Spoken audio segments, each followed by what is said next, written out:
श्री शिवाय नमस्तुभ्यं। होलिका दहन की, होली के पावन पर्व की आपको और आपके पूरे परिवार को बहुत बहुत शुभकामनाएं। होली का पावन त्यौहार आ गया है। इस पर हम कुछ उपाय करेंगे जिन्हें करके हमारे जीवन के समस्त संकट कष्ट दूर होंगे। तो आइए उपाय शुरू करते हैं। होलिका का त्यौहार जो होता है वह समानता का त्यौहार होता है। इसमें कोई भी ऊंच नीच का भाव नहीं रहता है। गुरुजी कहते हैं दिखावे का त्यौहार नहीं है होली, रंगों का त्यौहार है। इसमें कहीं पर भी कोई दिखावा नहीं होता। कलर सब एक से ही यूज़ करते हैं, इसमें कोई छोटा कोई बड़ा नहीं होता। आइए होलिका दहन के कुछ उपाय जानते हैं। होलिका की जो राख होती है वह बहुत ही महत्वपूर्ण होती है। तो इस वीडियो में हम होलिका के दहन से पहले के उपाय के बारे में जानेंगे और कुछ बाद के उपाय के बारे में जानेंगे। तो पहले जो उपाय है, यदि आपके घर में धन संपदा की कमी है, वैभव की कमी है, कर्जा बढ़ गया है, तो आपको छोटा सा उपाय करना है। आपको अनाज लेने हैं, गेहूँ, चना, मटर, अलसी।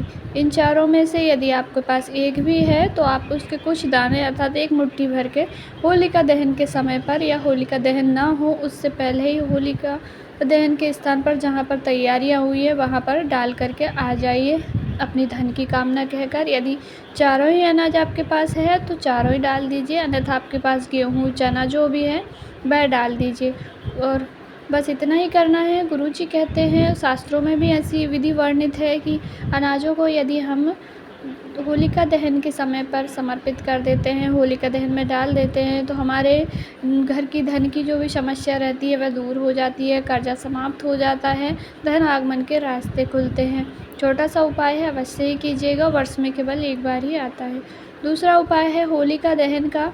यदि किसी की शादी नहीं हो रही है, विवाह नहीं हो रहा है, कई वर्ष हो गए हैं, विवाह के रिश्ते भी आना बंद हो गए हैं, तो ऐसी स्थिति में आपको क्या करना है, एक पान का पत्ता लेना है। जो खाने वाला पान होता है उस पान का एक साबुत पत्ता ले लीजिएगा। एक बतेशा अर्थात बतासा जो होता है वह बतासा आप वह भी खंडित नहीं लीजिएगा, और एक हल्दी की गांठ। तीनों चीज़ों को ही पान के पत्ते पर दोनों ही चीज़ बतासा और हल्दी की गांठ को ले करके जो भी बच्चा है जिनका विवाह नहीं हो रहा है, कई वर्ष हो गए हैं, उनके हाथ से या तो उनका नाम लेकर कोई भी उनके घर का सदस्य यह उपाय कर सकता है।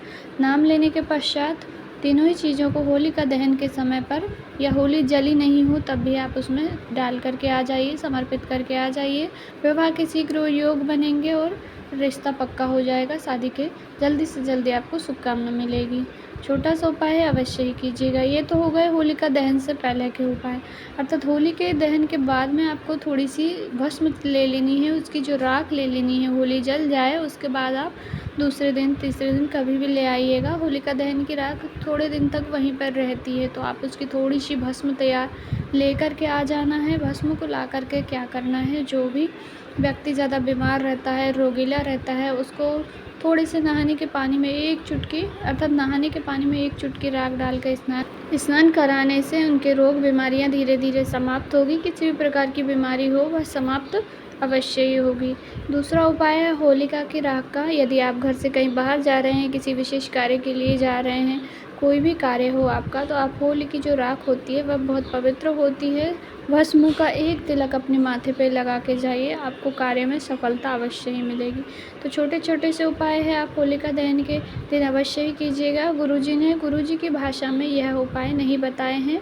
जो भी आपको यूट्यूब चैनल पर वीडियोस मिल रही हैं वह किसी किताब या धर्म ग्रंथों से बताए गए हैं, पर गुरुजी ने अपनी भाषा में होलिका दहन का कोई भी उपाय नहीं बताया है। पर यह शास्त्र वर्णित उपाय हैं और सत्य उपाय हैं, तो आप अवश्य ही कीजिएगा।